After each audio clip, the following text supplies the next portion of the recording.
Good evening. It is 6 p.m. on Thursday, September 5th, and I would like to call this regular meeting of the Board of Education to order and ask that everyone please rise for the Pledge of Allegiance, which is, we're going to have to turn our back, sorry.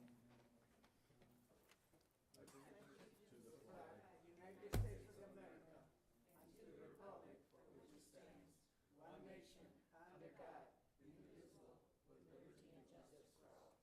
Thank you. No, good. No, saying for some. Oh, right. Thank you. Thank you very much to our great team who always make sure we look great and are all together on our traveling roadshow while we are not yet complete with our renovations of our missing ceiling in the boardroom, which I am okay with because we have other projects to prioritize. So happy to see you all here this evening. Will the clerk please call the roll? Present. Mr. Krim, Present. Mr. Lopez, Mrs. Moore, Present. Dr. Nevarez Martinez, Present. Mr. Novisky, Present. Dr. Rodriguez, Present. Ms. Williams, Present. Mrs. Willis, Present. quorum is present. Thank you. Dr. Nevarez Martinez, will you please read the district mission statement, please?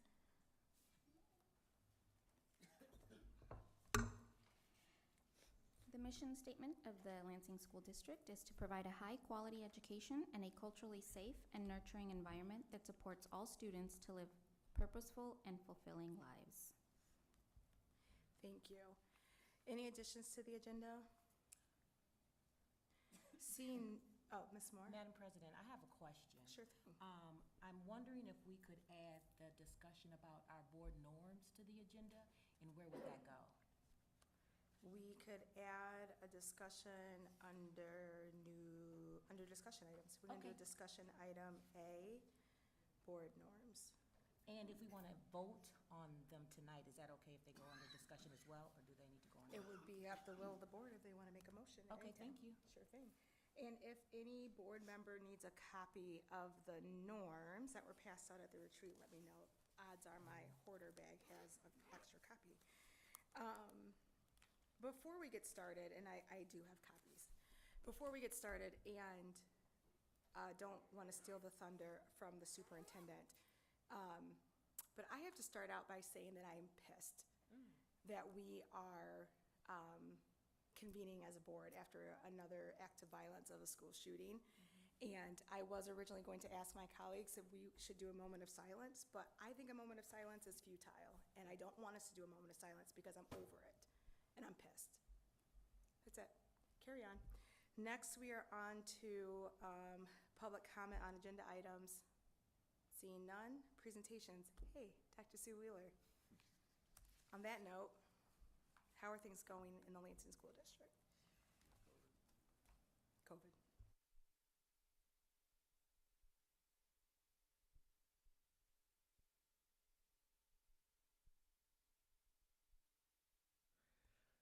This is a trick. Yes, I got it. In this new location, some new things to do. So thank you for having me here. I'm here to talk with you tonight about my monthly health and wellness report.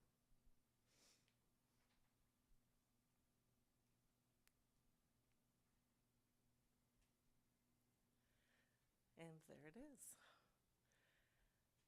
As we begin the new school year, we have updated our COVID protocol to closely align with the CDC and the Michigan Department of Health and Human Services, or MDHHS guidelines.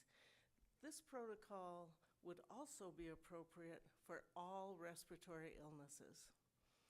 People who have tested positive for COVID must now remain at home and away from others until they are both fever-free, without fever-reducing medication, and symptoms are getting better for at least 24 hours. They then must mask for 5 days upon return to work or school. These will be the same guidelines for staff or students. For those who are close contacts, we ask that they monitor for symptoms for 5 days. They wear a well-fitting medical-grade mask for 5 days, and they take a COVID rapid antigen test, or a PCR, on days 3 and 5, and avoid contact with vulnerable people. We are continuing to provide rapid testing at school for students and staff, and we also provide at-home tests for students and staff.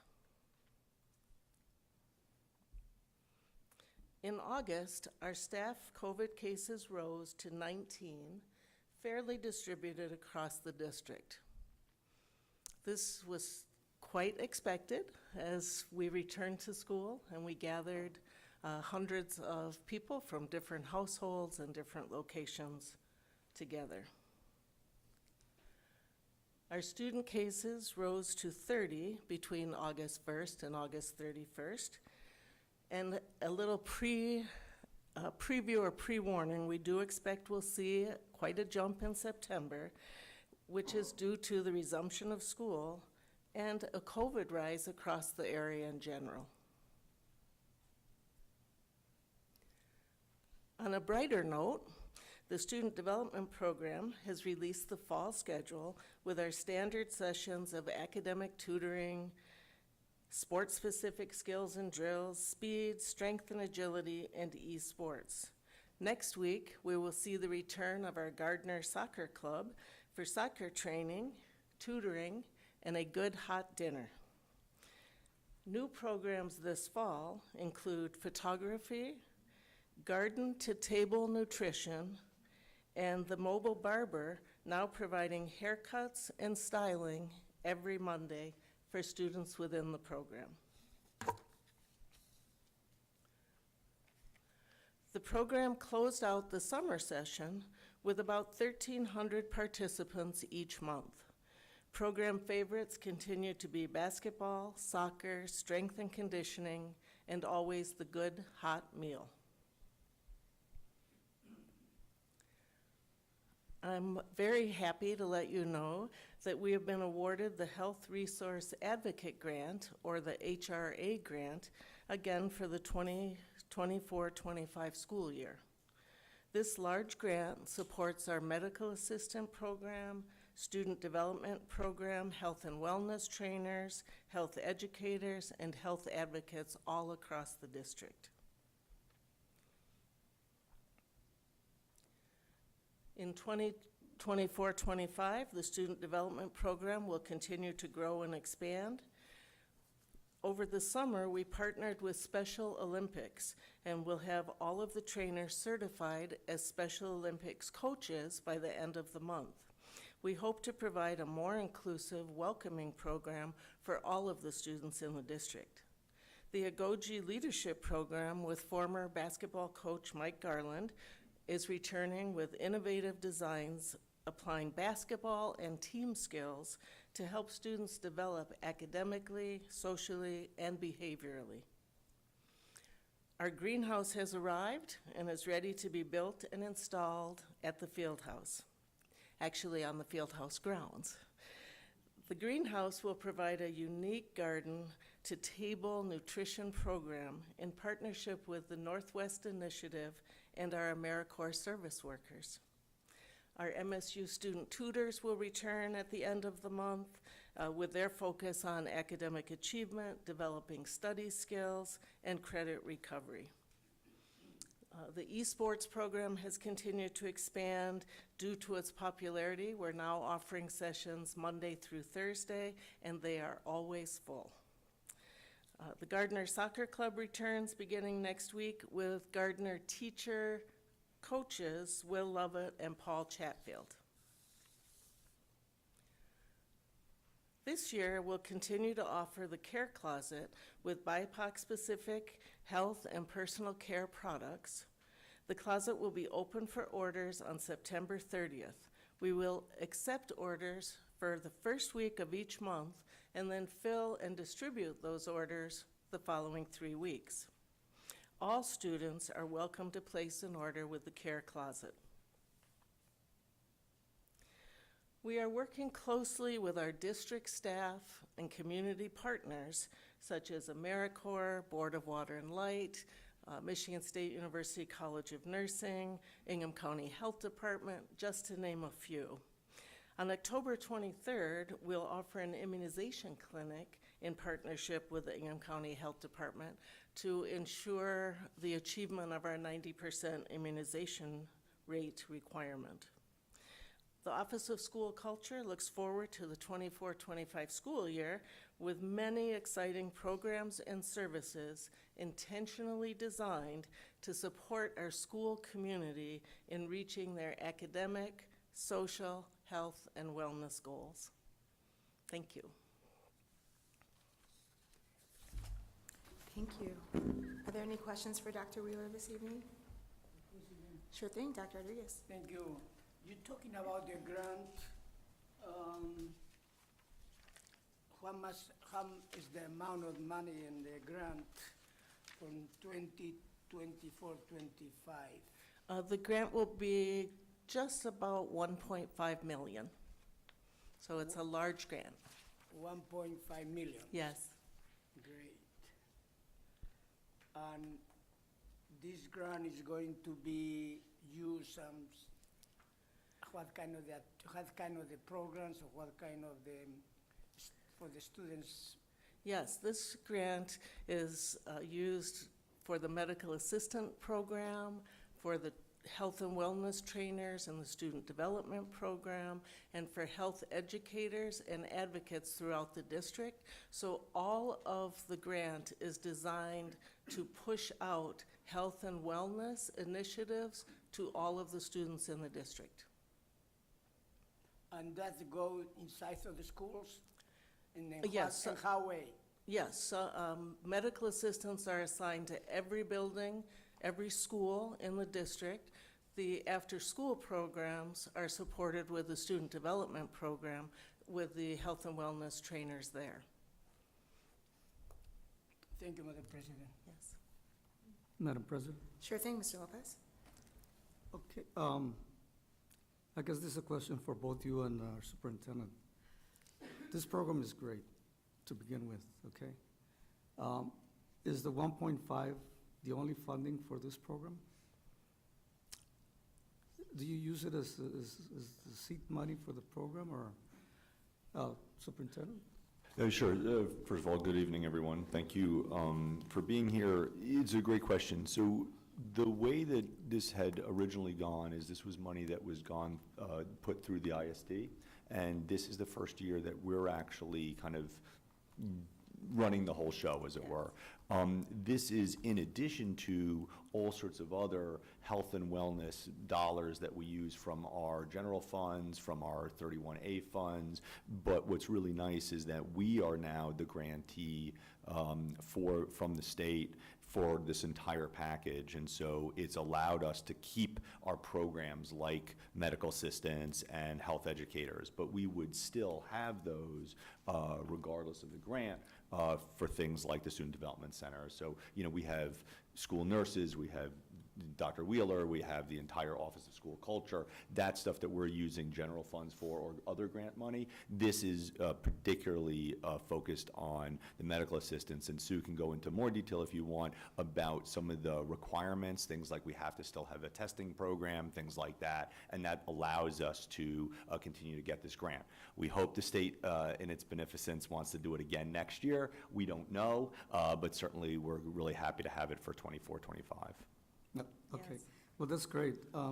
My point is that if we don't have this grant, you know, are we prepared to fund Yeah. the individuals and programs that this grant is covering?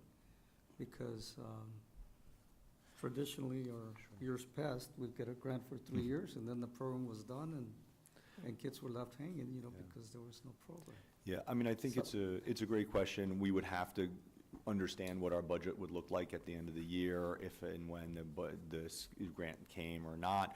But the way that the grant is funded, these are all kind of one-year things, and we would certainly reevaluate it at the end. But rest assured, the district itself will continue to have a very robust nurse program, medical assistant program, health program. The exact dollars, if the grant goes away, what does that mean? We'll have X amount versus X minus one? I just can't say at this point.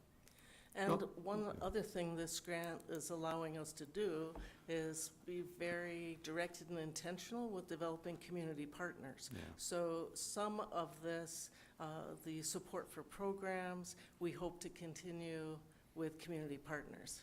And, one example of that would be this Garden to Table Nutrition Program. That's a partnership with Northwest Initiative and AmeriCorps. So that will be supported, just as one small example. But we do share your concern, and we recognize the need to do that, to continue to explore funding sources, community partners, because, as the superintendent points out, we are so committed to health and wellness and demonstrate that all the time. Yeah, I think to have this program embedded in our district, Yes. make it part of our regular services, Yes. so to speak, Yeah. is what we want to see. And thank you for Yes. your work. Appreciate it. Madam President? Dr. Rodriguez? Thank you. Is this grant also support mental health? This is actually separate from the many mental health grants that we have, that actually moving forward, the Office of School Culture is going to be bringing that report to you as well, so we can sort of shine light on all of those supportive services and grants that come through the Office for School Culture. Yeah. Thank you. I hope that we will have a presentation about the mental health too. Yes, It's that important. will be coming to you in the first week of October. Thank you, Madam President. Thank you. Are there any additional questions this evening? All right, seeing none. Thank you so much. much. All right, that brings us to our next agenda item, which is report from Superintendent, Mr. Schuldiner. Wonderful. Thank you so much, and good evening again. It's a pleasure to be here. Again, now, I think this is number 4 of the board meetings to not be in the confines of our own offices. I share the president's comments that I'd rather us focus on the schools than on our office, but a lot of this has to do with waiting for insurance. When you have a flood, if you know in your home or in your office, you've got to make sure that your insurance is going to pay for it before you start all the construction. So our hope is certainly to be back in our offices one day, but I think it's really powerful and important for us to have our board meetings within the schools, and we're lucky enough that all of our 3 big high schools have these kind of beautiful spaces that we can be in. So thank you to Eastern for hosting us. It is always a pleasure to be here, and I'm happy that we can have this evening together. Because you heard from Dr. Wheeler, I do want to point out, as she mentioned, one of the things that's going to be happening moving forward is that having Sue present to the board grew out of the COVID crisis. There were a lot of rules and regulations and also things that we really needed to share with the community. Now, as COVID has abated some, is certainly not gone, as we know from the data, we want to now use these monthly times for the entire Office of School Culture to really be able to not only inform the board, but to inform the community around things that are happening. Last night, I had the privilege of being with a wonderful community organization, and one of the things that they were talking to me about is they know great things are happening in Lansing, but not everybody knows about it. And I think that the more that we can share and the more transparent we are as a district, the more that I think the community can feel really comfortable with the work we do. Now, I know not a lot of people come to our board meetings, and I know not a lot of people are watching us on YouTube or whatever it is that we stream on, but I certainly do know that we can take these videos and we can push those out through social media and through email, and we really appreciate that. So, Sue's been doing a great job, and the entire Office of School Culture, under the direction of Executive Director Cordelia Black, has a panoply of programs. We have Director of Mental Health, we have the Director of the Office of School Culture. There's a lot of programs that are happening, and we really want to share with that.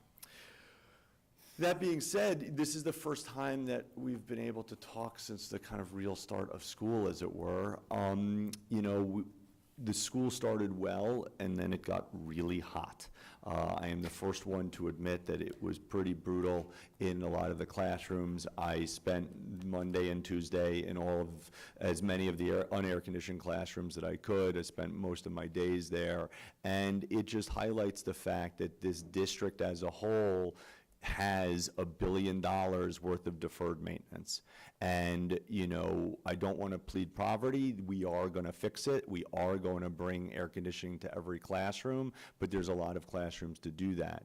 But I will point out, and this is an important note, is that when we go for a millage, when we ask for money from the community, 1 mil here does not equal 1 mil somewhere else. And we have to be really thoughtful about the large needs that our buildings have, and this is no fault of our children, no fault of our wonderful staff, no fault of our wonderful families, and to be really thoughtful about how best we can use our space and what we need to do to get the monies so that all of our folks, our staff, our students, our families are in kind of comfortable confines so that they can learn.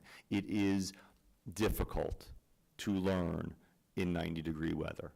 And I appreciate sometimes people will come to me and say, well, Ben, when my day, I suffered.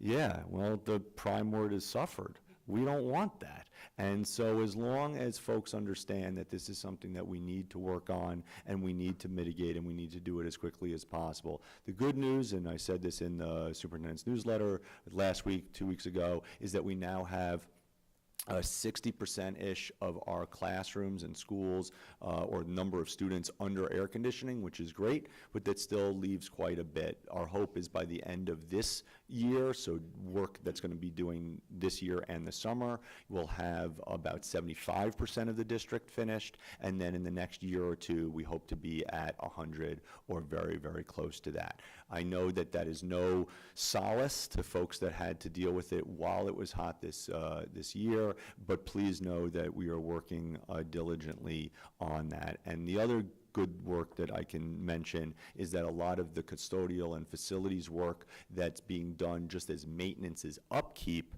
is going to allow us to really have good things going for years to come. One of the problems with deferred maintenance is not only do you have buildings that, let's say, don't have air conditioning, but you have buildings that might not have been maintained well, and then just the other systems aren't working that well either. So we are working on it, but please know I understand that it was a difficult time, and then, you know, we also then had power outages, with thank goodness for both BWL and consumers for getting our schools back in working order by the time that school started. But please, families, please know that if your child is not comfortable in school because of the air one way or the other, please just let your principal know. You certainly have the right to have your child not be there during kind of extreme heat, even if it's just because you're worried about walking home because it's so hot or things like that.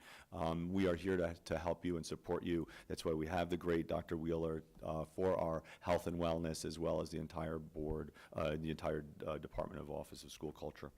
The last thing I'll say, and this just happens to be about today, today the greater Lansing area was graced with two, I would call them education dignitaries. The first one is the Secretary of Education, was here in East Lansing talking to teachers as well as other educators, and it was really a wonderful highlight of the work that's being done around teacher prep and teacher support and grants to get folks their teaching licenses. Yesterday, I went around the room and we were asked, what can Lansing say? What are some of the big wins lately? And, I was able to speak for like forever because there would be so many wonderful positive things. And the moment I said that the graduation rate was up 23% in 3 years, the attendance rate was up by 14%, and the enrollment was up for the first time in 30 years. We've created a 4-year CTE high school. We have universal pre-K. We have a newcomer center.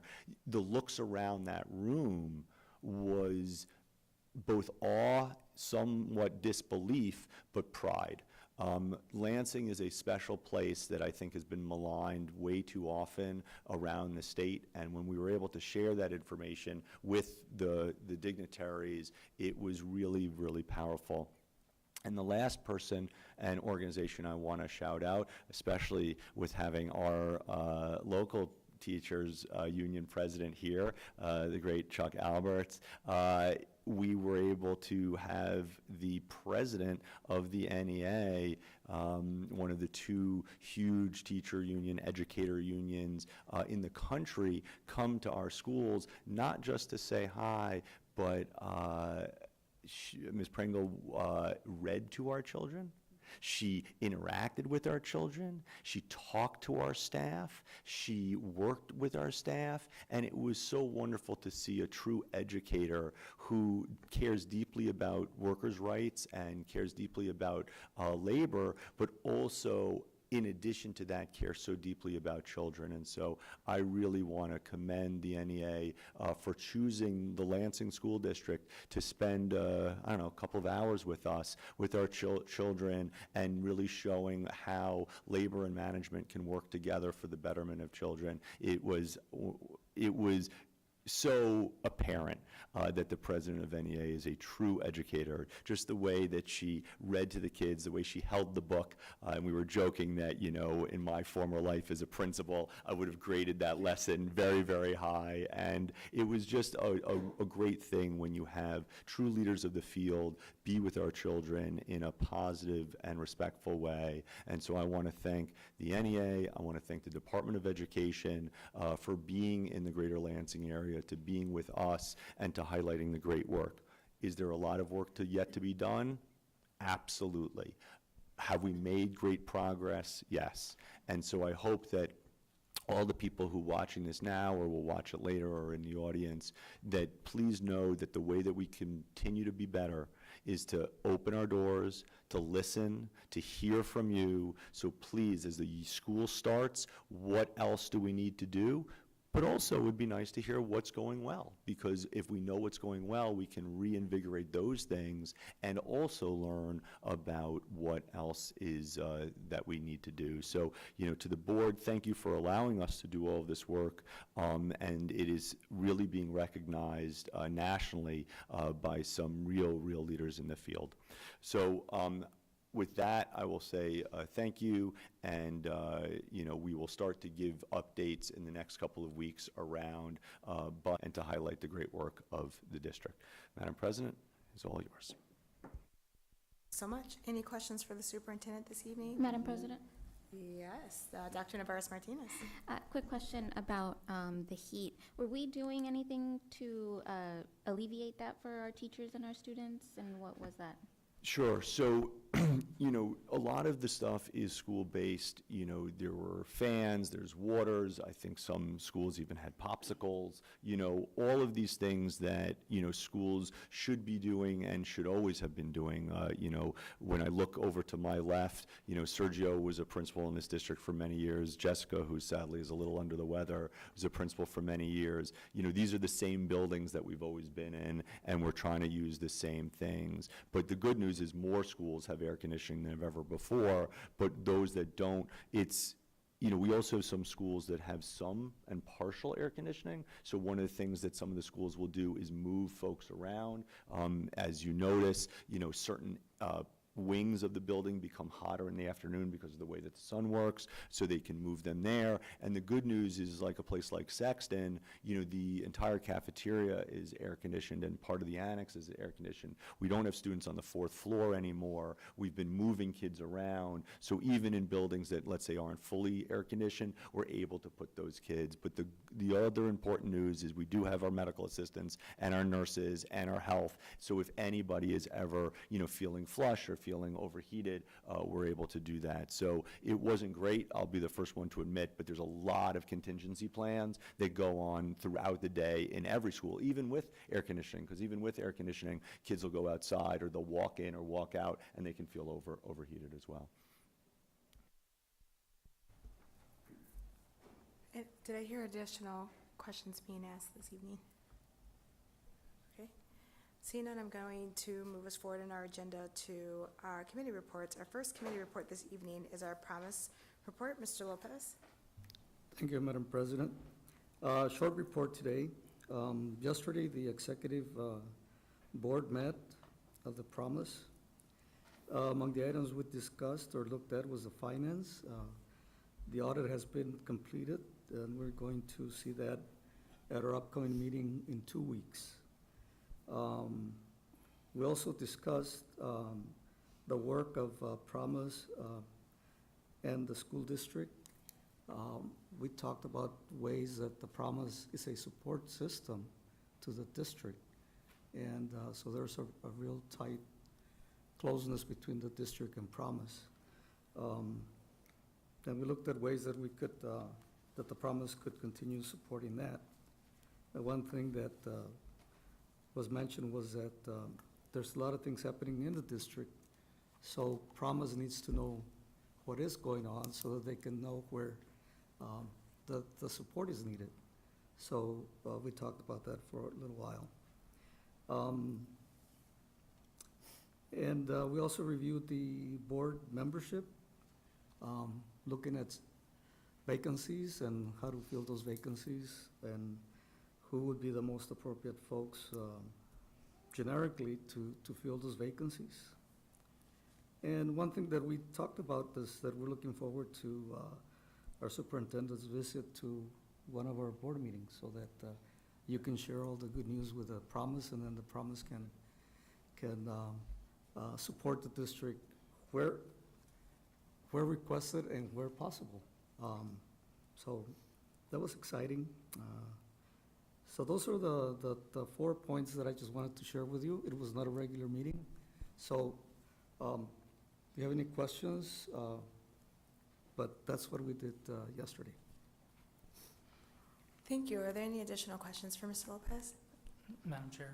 Sure thing, Mr. Nowinski. Yeah, I'm curious if there's any indication yet with funding available now to students going to community college and district, how that might change the awards from the Promise, since that piece would be covered with state funding, or if it's too early to know yet? Yeah, we have discussed that, and Justin is very aware of those additional funds. So the thing is how do we continue? So maybe we look at supporting students with books, materials, maybe computer, personal computer, other things. So that's been a discussion that's been ongoing since last year or year before when this was coming up. So I think at the end, it's better for our students. It's much support than they needed. Thank you. Sure, Ms. Williams?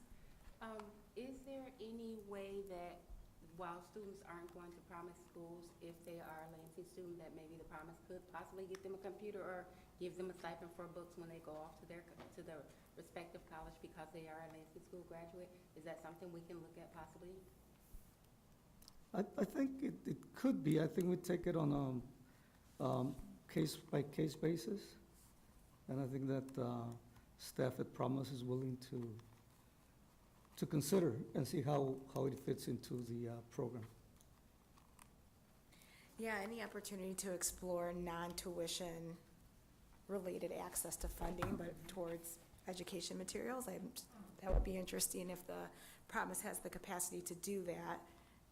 I know there might be some regulations because of the way it's zoned and technically the way you capture the dollars. There might be something that says that those dollars have to go strictly to tuition, but that would be interesting as the local community colleges become tuition-free for the residents. If there's going to be any offsets and savings that could be used elsewhere, that would be interesting. Just add it to the list. It's okay, Mr. Lopez. There are other sources of funds too. Yeah. And I think that's why the staff at Promise can guide, if not from a specific Promise, but can guide the person. So, yeah. Thank you. Great question, Ms. Williams. Any additional questions this evening?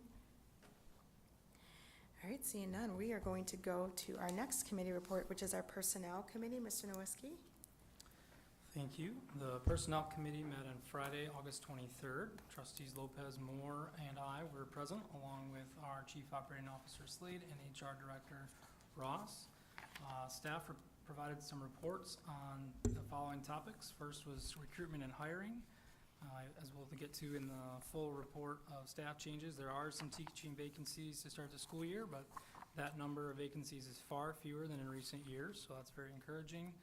It was reported that several employees are enrolling in the Grow Your Own program through Central Michigan to obtain initial or additional degrees and certifications.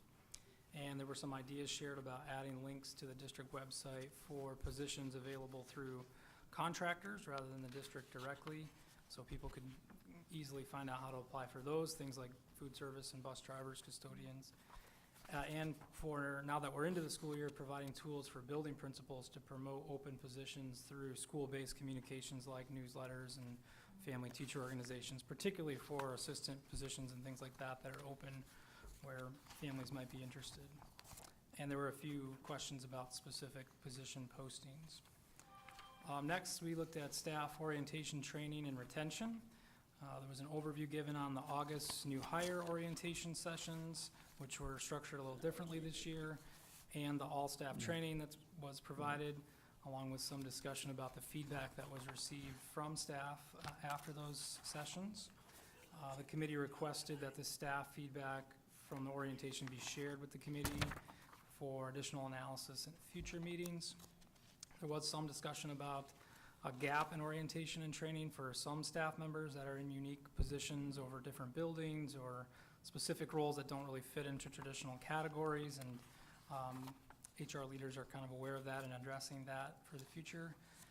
And there was an idea shared about finding a way to create a role for some sort of school ambassador of sorts, where an employee would be designated to welcome and support new hires in each school, kind of from a cultural onboarding standpoint. So that was an interesting thought. Next, we looked at district level grievances. There was information provided on the number of grievances that reached the district level for administrator involvement. There was only one grievance from the previous school year still in process, so that was good to hear. And current grievances are being addressed as needed. On bargaining units, just a brief update that negotiations are progressing with LASA and LEA on those agreements. And finally, we asked about the Elevate K-12 contract that the board approved at the last meeting. The contract approved by the board for online instructors that are paired with an on-site guest teacher is being implemented as needed. The first priority reported was for courses at Lansing Tech, where there's only one section of a course, so it's kind of hard to find a teacher in that content area. So that's good to hear that that's being implemented. And then under new business for the committee, discussion took place on the committee's purpose and scope. We've been talking about the specific role of the personnel committee, shared several ideas on that, and that's been forwarded for the policy committee to consider further. We also continue dialogue about the personnel report that the board has traditionally received, which has the listing of resignations, retirements, terminations, and new hires. We have added the demographic information that's been requested before. We're also talking about potentially by the October meeting having an additional graphic that will show for teaching positions what percentage are under different state certifications, so that we can see how much of our staff is certified and how they're being certified. So we're expecting that possibly to start in October. We'll have another item in our report, and also getting some data on how we can understand the list that we get in relation to the total number of positions in the context of how many changes we're seeing in a particular month. Is that expected for that time of year, and how does it compare to the overall staffing?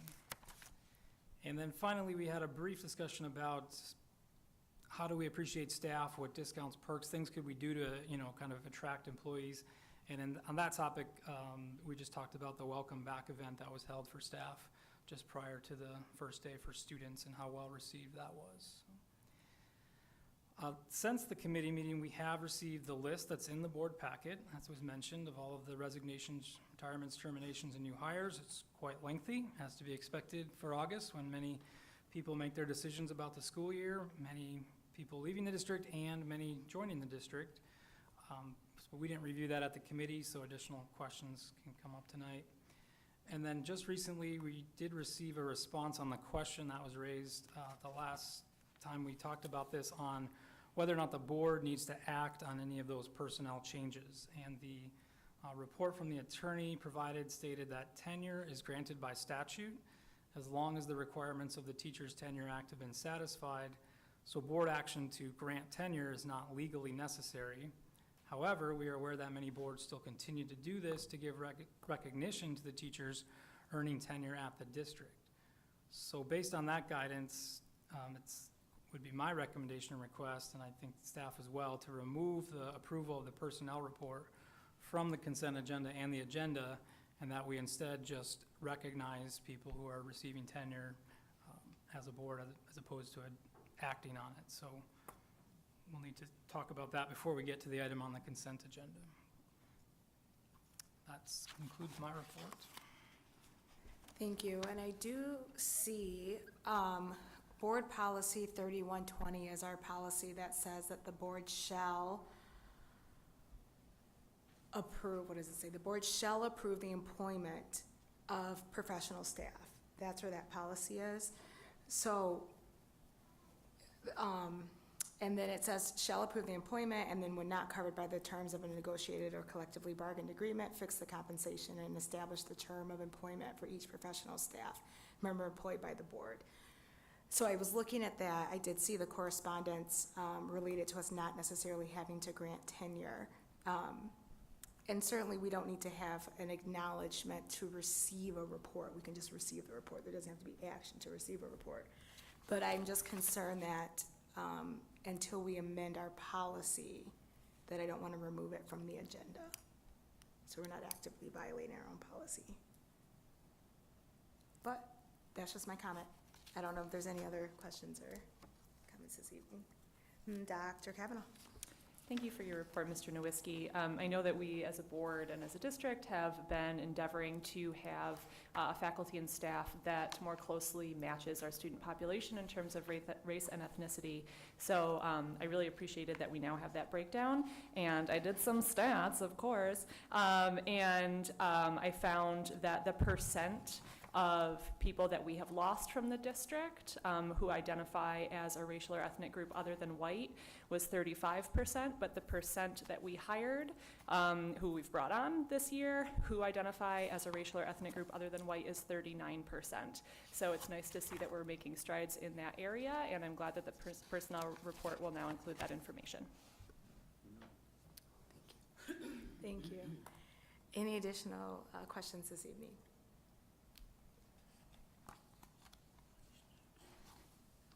Okay. All right. Next report on this evening, we have our finance report, which I think you have May, June, and July to discuss with us this evening. Dr. Kavanaugh? Yes. Thanks for that. Yeah, you'll see that we are covering May, June, and July. That's because the Finance Committee did not meet over the summer until our kickoff meeting for this academic year on August 19th. And so we met August 19th. Dr. Navarez-Martinez joined me.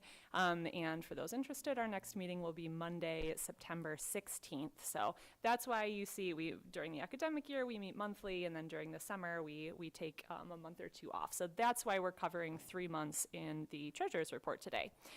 The detailed Treasurer's Report for the period of May 1st, 2024 through July 31st, 2024 is attached to this evening's agenda, and the following are the highlights of the report.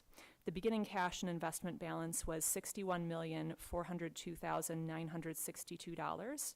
Receipts totaled $66,417,122, while disbursements equaled $68,215,778. Net interfund transfers totaled $2,481,080 in interest from fund investments to the student and bond funds, as well as journal entries to remove the due to, due from in all funds. The transfer to the general fund for bond expenses was $5,115,956. So the ending general fund cash and investments balance on July 30th, 2024 was $62,239,182. The general fund cash and investment balance is $17,949,077 $773 dollars greater as compared to the same time last year, which we love to hear.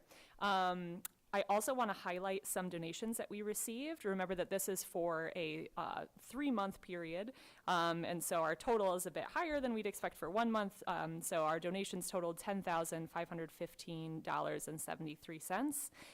We especially want to thank the state of Michigan for their $1,000 donation to the Hispanic Latino Recognition Ceremony, Centene Management Company and Meridian Health, who donated to Everett Football. The Lansing Promise made a few different donations. One of them I know covered the meals for the Everett dance team's trip to New York City, which was very nice of them. And also SETSEG donated to the Workers' Comp Safety Grant, over $2,000 in donations there. Additionally, in our 819 meeting, we discussed school-based budgeting. As you know, last year was the first academic year in which the school-based budget model was used, and that conversation the gist was that it went well, and that we'll have more definite numbers for the next meeting. So, Madam President, this concludes the May, June, and July 2024 Treasurer's Report. Thank you. We do have all 3 of those reports on our consent agenda this evening, so now is the time to ask any questions if you have them. Not from you, Mr. Strode, in the audience. Any other questions or comments? All right, seeing none, that brings us to our ISOA update. Dr. Rodriguez. Thank you, Madam President. Yesterday, England School Officers Association met, and I am so happy that this afternoon I received the minutes for the meeting that I will send all of you, because there are very interesting information. The first one in the agenda was Jennifer Smith from Michigan Associated School Board, Director of Government and Relations, and gave us an explanation about the 3% that the staff member had to pay to the state. They were hired before 2012 because it was a deficit in the health program for the teachers. Maybe that is not going to be needed anymore, but we don't know what is going to happen, because the legislator, according with her, didn't meet during the summer, and they probably will meet one time before November. And you know the fiscal year starts October 1st. The Superintendent Roundtable, Dr. Adam Spina from Williamstown is the one who did the presentation. Early college program, due to the fact that the state is now funding community college, but districts will have to pay for the credits for a student to attend the early college with LCC. The program will not be restated at this time. And they talk about truancies, and I think the superintendent already talked about that. School safety was a continued discussion during this meeting with the superintendents, and the last one was the state budget. After that, every member that were in attendance, it were about 9 of us, talk about their district, and you can read what every district was doing. In my occasion, when my time to talk, I said this: very good graduation ceremonies for all Lansing programs. The board had their retreat on Hope College and had training the new requirement for the superintendent evaluation. 2 buildings remain under construction, Willow and Mount Hope. The district has a new center to welcome refugees and acclimate them to the area and the district. The board is focused on attendance, continuing increases in graduation rate, and student number increase. Thing that I'm going to send to you and the superintendent the minutes, and that way we have you know what we talked yesterday in the meeting. That is any question, I will be more than happy to answer. Thank you, Madam President. Thank you so much. Any questions for Dr. Rodriguez? All right, seeing none. That moves us on to our consent agenda. Our consent agenda, Our consent agenda this evening includes approval of the August 15th regular meeting minutes, receipt and approval of the personnel report, and receipt and approval of the May, June, and July treasurers' report and expenditures as presented. Before we do this, I do need to amend the August 15th regular meeting minutes. Alex, in the August 15th regular meeting minutes, we need to note that I left the meeting at 7:42. And that means that the vote for adjournment needs to reflect my absence. Apologies for not catching that before. So I will reiterate that the approval, it will be the approval of the August 15th regular meeting minutes as amended. Madam Chair, No, Mr. Nowinski. I request that number 2, the approval of the personnel report, be removed from the consent agenda. Okay. That is off the consent agenda. So the consent agenda this evening will just be the approval of the August 15th regular meeting minutes as amended and the receipt and approval of the May, June, and July treasurer's report and expenditures. May I have a motion? Madam President. Go ahead. Whoa, go. Ms. Williams. I move that the Board of Education approve the consent agenda as the approval of as presented with the amended. Perfect. Second. All right, it's been moved by Ms. Williams, supported by Dr. Kavanaugh. All those in favor signify by saying aye. Aye. Aye. Opposed, same sign. Oh, it's so good to say 9-0. Band hasn't been together in a while. All right, it's been a long summer. Glad to see you guys all here. So that motion passes 9-0. We do have the receipt and approval of the personnel report that was removed from the consent agenda. Ms. Nowinski, do you have questions about it? Well, just as I mentioned in my report, and in the past, I don't think we need to approve the resignations, retirements, tenure. I appreciate the note of policy on needing to approve new hires. I think we need to look into that further. But for tonight, I would make a motion instead of approving the entire report, of approving just the new hires that are listed in the report. Mr. Lopez? Yeah. Well, to that point of approving, we could receive the personnel report and not necessarily approve it, but receive it. We don't have to take action to just receive a report. No. It's just noted as provided as part of the record. One of the rabbit holes that I went down was looking at the definition of professional staff and how that's defined, and the MCL really gets into talking about it says superintendent and administrator for professional staff, which makes it even more complicated, right? So I don't know, unhelpful because I'm not the attorney, but I also don't want us to actively not follow our own policy. And our policy maybe is inaccurate, and maybe we need to suspend it until we can look into it. That's all possible. But I love the compromise recommendation is that we just approve the new hires as presented. Because I think that's the only thing by policy we are held to, is to approve the new hires. Well, so is policy committee going to review our policy and come back with a recommendation? All right. I would recommend that they look at the purpose or at the action of receiving, because I think boards receive information, and it just makes it official that we received it. Not necessarily an approval, because they don't need approval, but we receive. Like finance reports, we receive them, we don't approve them. We approve the expenditures. No. Well, that's another thing. Maybe the policy committee should look at that, because all of that is, I think we just need to review all that. Great. I don't have that policy off the top of my head. I just know that the professional staff one is 3120. I don't have the finance one off the top of my head, but I think that it's fine for us to approve the new hires as presented, but I don't have a motion, so if anyone wants to make a motion. Madam Chair, Mr. Nowinski? I move to approve the list of new hires on the September 5th Board Personnel Report. Second. It's been moved by Mr. Nowinski. I'm going to give it to Ms. Moore. Alex, do you have that motion for the minutes? Perfect.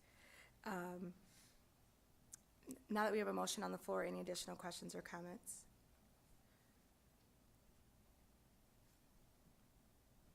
Madam Chair, I'll just speak to my motion that I appreciate you, again, you bringing up that policy to comply with, and also say thank you to all the people who have put themselves forward as employees and have joined the district this year. So I look forward to voting in favor and approving the new hires.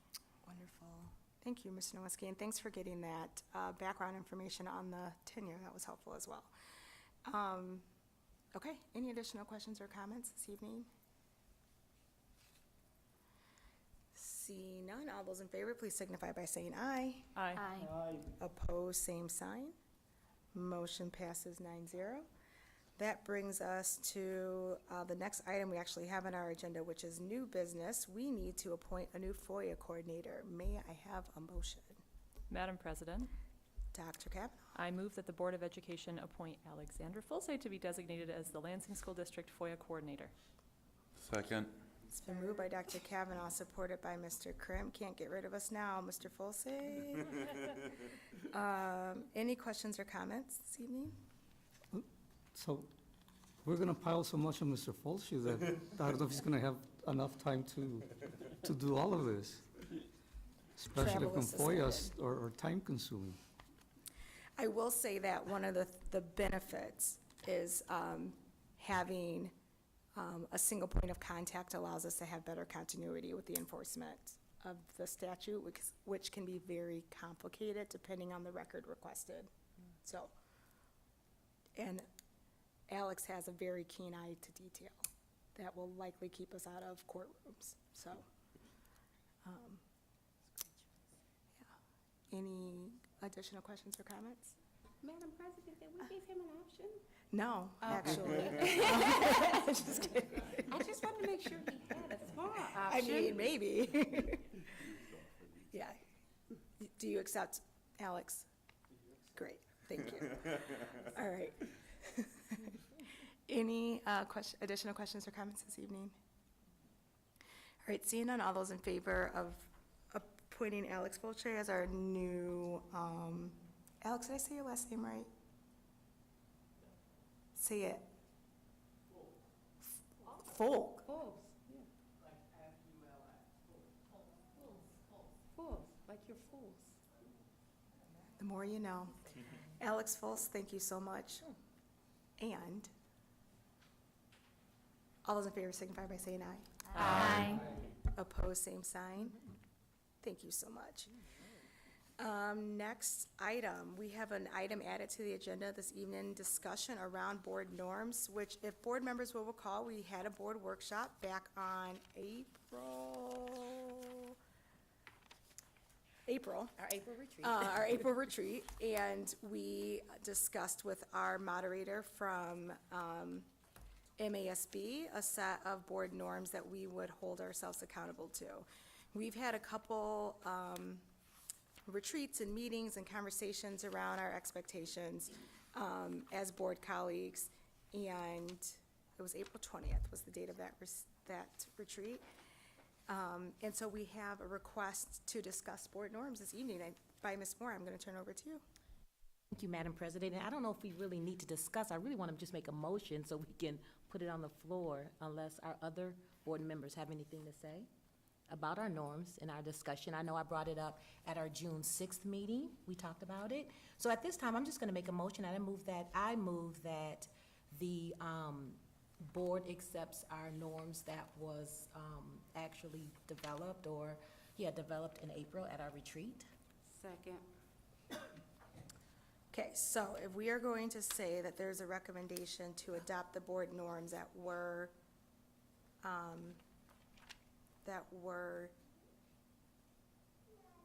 discussed at the retreat, we may want to have something that's actually presented to board members so that we are, again, going back to that, are we in receipt of something that we are taking action on? So I would recommend that we reiterate what those board norms are that we are discussing. I don't know if you all have your copy from June, or do you need a copy? If not, you have your copy? The board norms that we did agree upon was to be prepared, challenge ideas but value people, ask questions for better understanding, trust, respect, and assume good intentions, I think. Thank you very much, Madam President. If you could pass those down. Transparency, and I think, let me reread this because we just have bullets. Excuse me. Here we go. Board norms. We will be prepared. We will challenge ideas but value people. We will ask questions for better understandings. We will trust, respect, and assume good intentions. We will be transparent. We will use data to inform decisions. We will make success of all students our first priority. So those were the norms that we established at our retreat. Dr. Rodriguez. Thank you. Can you tell me about trust, respect? Here I got assumed intentions. I think you add the word good intentions. Assumed intentions could be double. Assume positive intentions, positive or good intentions, you're correct.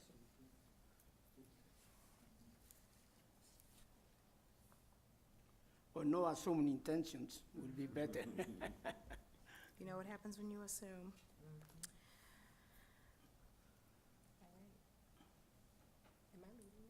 No, are there additional, so we have a motion, did I get a motion?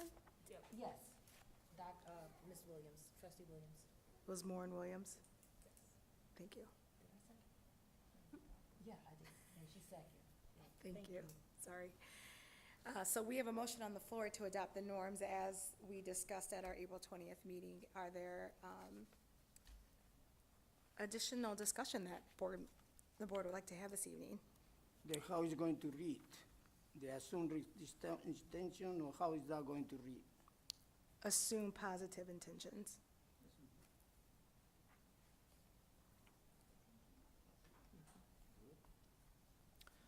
Madam Chair, Mr. Nowinski. I'm just curious, being new to the board, I'm supportive of the board norms as listed, but then what is the implementation for that, or how do we hold each other accountable to that? Is there a time horizon on this? Just if anybody from past experience can explain more of how this actually operates for us. It's up to the board to have our own conduct of decorum, so it would be our, I guess it would depend on the context in which we are having the conversation, right? So when we're in a formal meeting, the chair of the meeting at that time has the authority to gavel down and maintain order. Other times we may be together. The expectation is that whenever we are gathered together officially doing board business, that we would maintain that same respect for each other. We certainly don't have any particular like recourse that exists in policy. We have a list of board member ethics, which is it's our board bylaw 144.2, which is as members of the Board of Education, board members will strive to improve public education, and to that end list a set of norms. But of course, there's no necessarily a consequence to it. We're accountable to each other, and certainly the electors for all of us. Now, if the board would like to develop formal consequences within our policy, that's also permissible.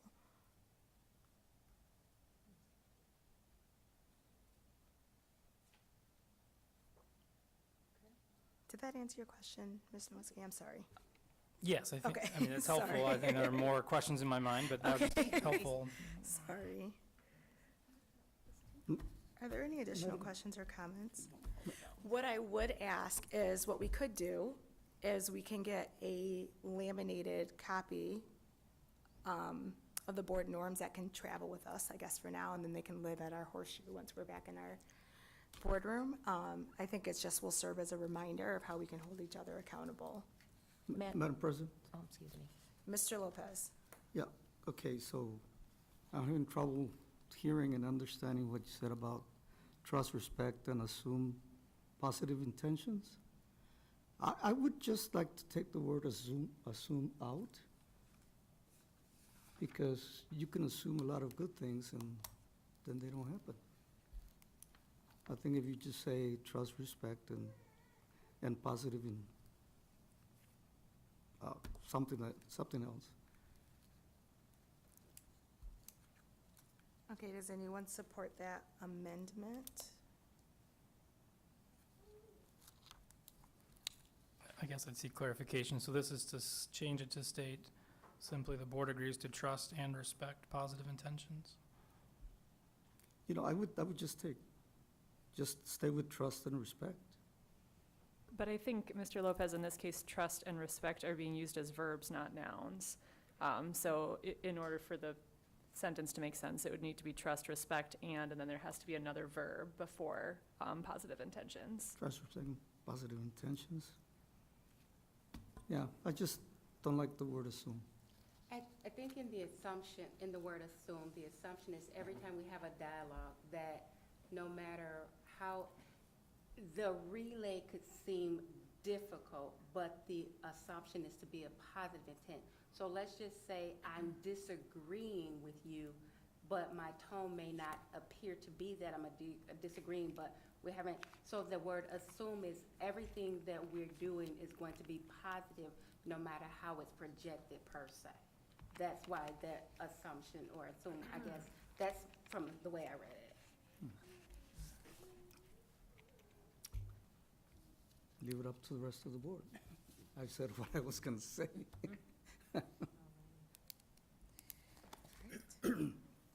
Any other questions or comments this evening? All right, I like that we are doing, are setting a set of accountability for ourselves in addition to our board policy around, how we govern ourselves. So I think it'll go a long way in building trust and having relationships. And I support having the language of assuming positive intents, as Ms. Williams was stating. It's about how we govern ourselves and look at how we're engaging with each other, so that the first thing we need to say to ourselves is, are we responding to ourselves with trust, respect, and assuming positive intent from the dialogue that's happening with our colleagues. So I love that. Are there any additional questions or comments this evening? All right, seeing none, I'm going to ask Mr. Fultz to call the roll. Kavanagh, Yes. Mr. Krim, Yes. Mr. Lopez, Yeah. Yes. Mrs. Moore, Yes. I assume that we're okay. Dr. Nevarez Martinez, Yes. Mr. Noveske, Yes. Dr. Rodriguez, Yes. Ms. Williams, Mrs. Willis. Yes. Great, motion passes 9-0. I'm glad that we were able to do this on our first board meeting back for the school year and have this to help us moving forward. Next item on the agenda is a report from Secretary announcement. Dr. Rodriguez, you're back, it's up to you. Look in your blue, nope, What is the? nope, What is the? where is paper? it? You wrote all over it. Oh, sorry, yeah. No, that's not it. Okay, I think I memorized the whole thing.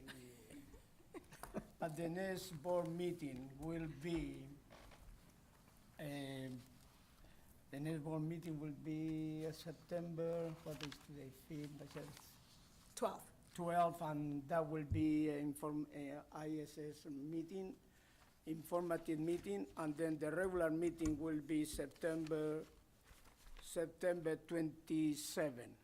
No, excuse me, the regular meeting will be September 26. You got it. And then the October 3rd will be also regular board meeting. September 9th, that's very good, very soon, Universal Preschool, first day. September 27, PD, Professional Development Day. There's no school for the students. And October 2nd, very, very important day to the parents, to the students, to the teachers, to us. Please come to the school for count day. October 2nd is count day. And you know, this is a very, very important day. I invite the parents to school and encourage all the students to be in the school that day. That, Madam President, complete my requirements. Thank you, Dr. Rodriguez. Any questions? Next, we are going to move on to our public comment on non-agenda items. We do have one registered speaker this evening. I have Andrew Pass here to address the board. Mr. Pass, you can join us right here at the microphone over there. You have 3 minutes to address the board whenever you're ready. Hello, my name's Andrew Pass, and I'm the founder of an educational content development company that partners with schools to develop customized curriculum, including courses and assessment items. And I know it's unusual for someone like me to come to a board meeting and address the board because it's really the administration that I would work with. But one of the reasons that I come is because Lansing Public Schools is really important to me.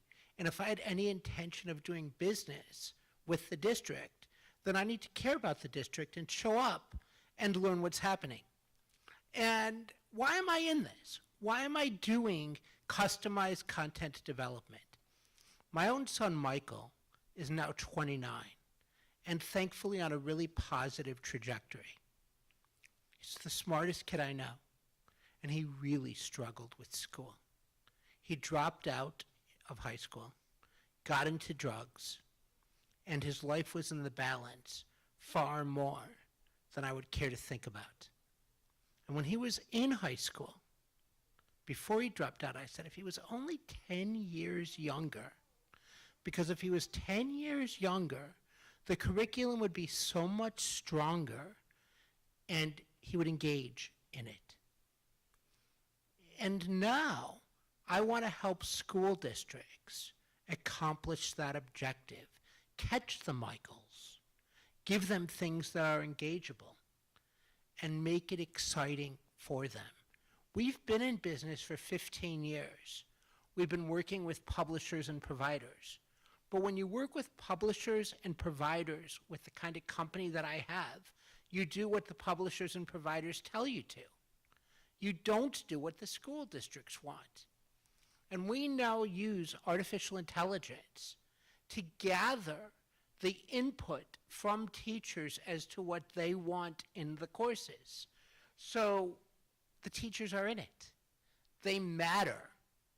And we make sure that they matter by building off of what they want.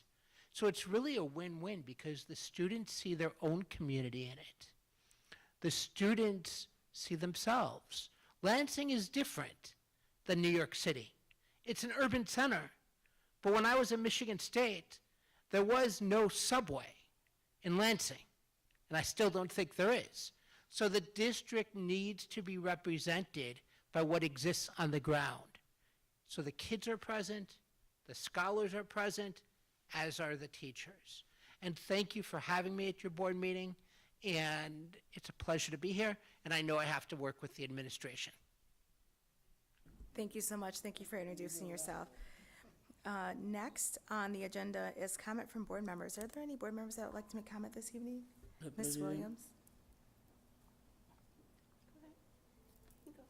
Oh, ladies first, or do you want to go first, Doc? Yeah, let me read the norms. Yes, read. Ms. Williams, you can go first. Good evening. And I'm saying this is my first week at school because some of us weren't allowed to see our children go to school last week. The 2 RWs that's sitting here, but we'll get over it.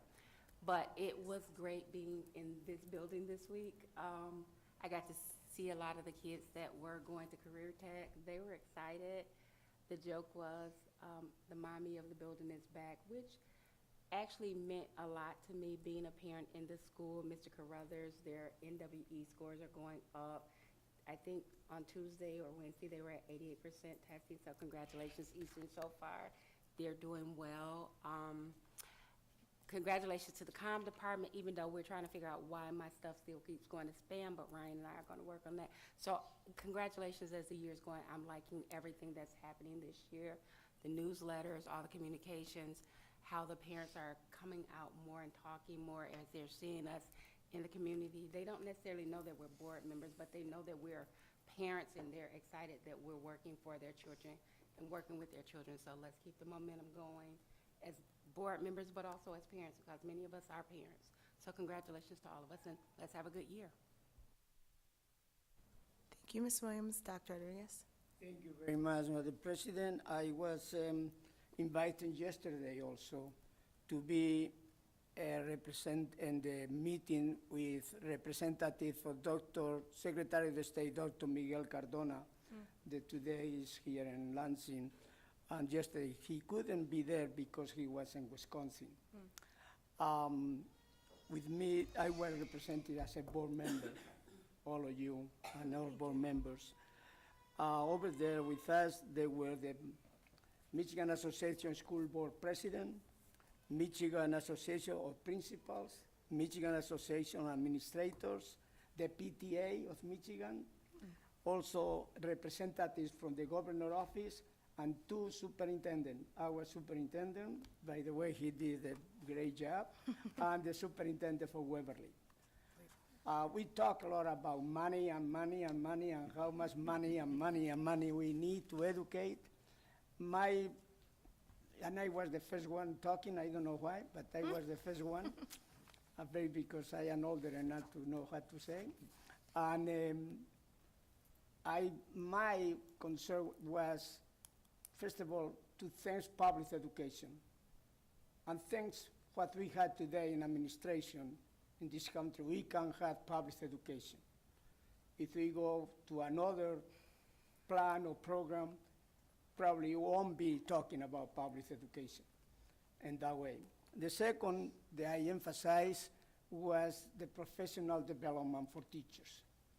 Preparation, our teachers should be prepared in front of the students, and we need to be sure that we have that, and then how we can promote the vocation or profession of be a teacher.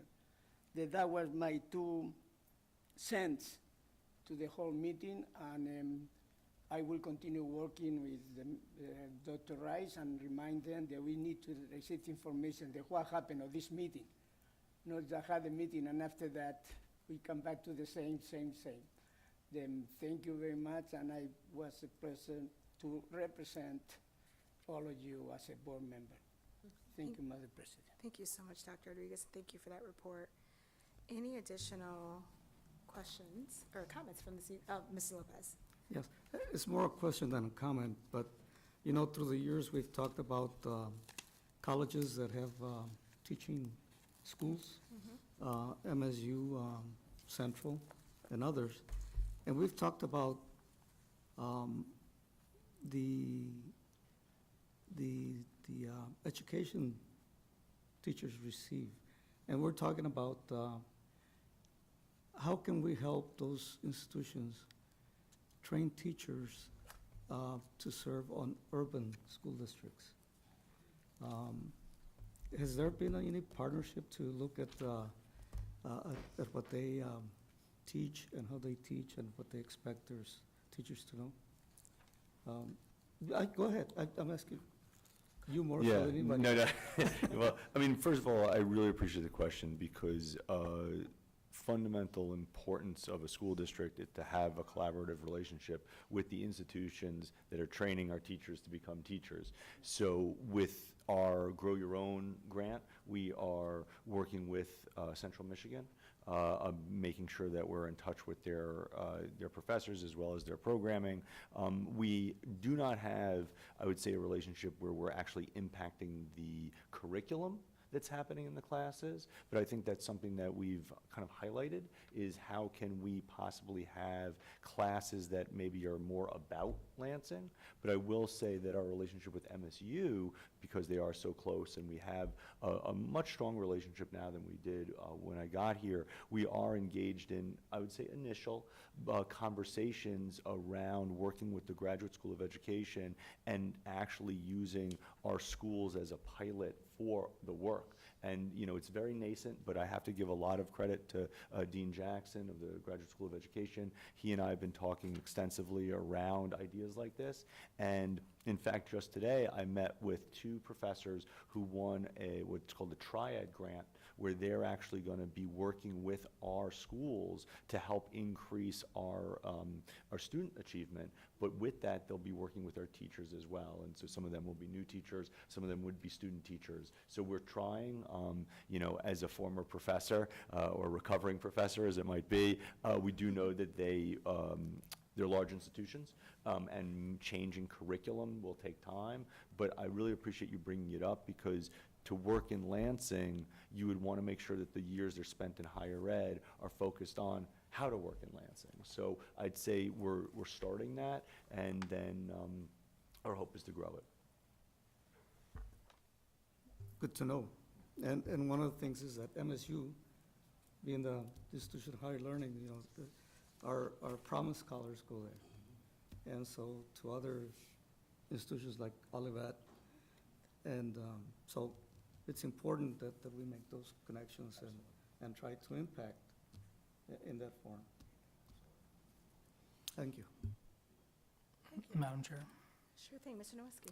Yes, I just wanted to share that I was fortunate enough to go to the Kinship Awareness Summit yesterday that was put on by the Michigan Department of Health and Human Services, and learned for the first time that September is National Kinship Awareness Month.